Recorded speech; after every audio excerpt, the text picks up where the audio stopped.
Ever heard of a man who traded his quiet farm life for the thrill of adventure, all for just £80 a watch and a new suit?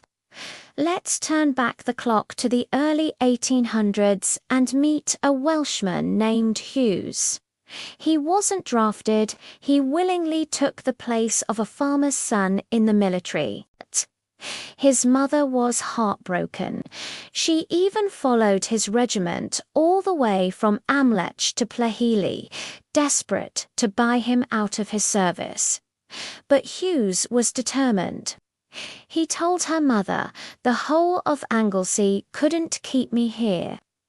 I want to be off and see the world." And see the world he did. His regiment was first stationed in Edinburgh, Scotland. There he met and married the daughter of the family he was staying with. Life moved fast. They soon had a son, but with duty calling, they had to make a tough choice. They left their little boy in the loving care of his grandparents in Scotland and headed off to their next posting, Dublin, Ireland. In Dublin, Hughes and his wife were billeted with a pork butcher's family. Life in a new city, a new country, was an adventure in itself. But the most unforgettable story from their time there came not from the battlefield, but from the butcher's elderly mother, a sweet old granny who shared a truly bizarre experience with them. One morning, she pulled them aside, her eyes wide with a mix of fear and wonder. "You won't believe what happened to me last night," she began. "As I was lying in bed, a brilliant, bright light suddenly filled my room. And then in they came, a troop of little angels. At least, that's what they looked like." She described how these tiny figures danced all over her bed, playing and singing the most beautiful, enchanting music she had ever heard in her life. She was mesmerized, just lying there, watching and listening to the magical performance. After a while, the light faded, the music stopped, and the little visitors vanished.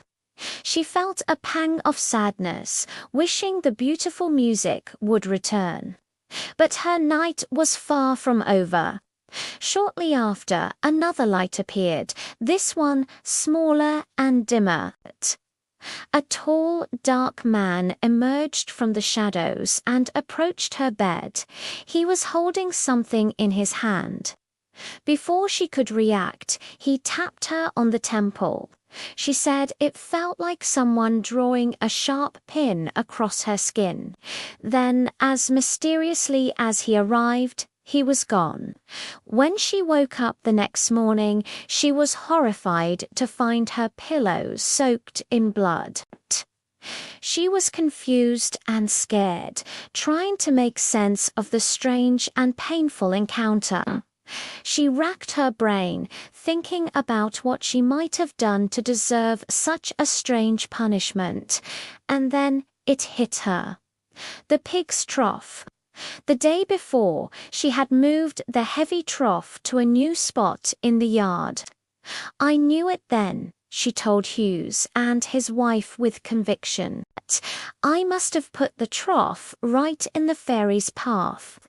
They were angered, and the king of the fairies himself came to punish me for it. In her mind, the little dancing angels were the fairy folk, and the tall dark man was their king, delivering a warning. The old granny didn't waste any time. That very day, she moved the pig's trough back to its original place.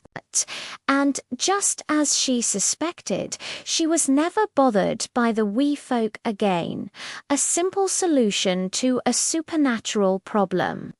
This incredible story, passed down through generations, gives us a fascinating glimpse into a world where folklore and daily life were intertwined. where a misplaced pig trough could anger the fairies and a bloody pillow was proof of a supernatural encounter. It's a powerful reminder of how people used stories and beliefs to make sense of the unexplainable. What do you think? Was it really the king of the fairies, or is there a more logical explanation? Let me know your theories in the comments below.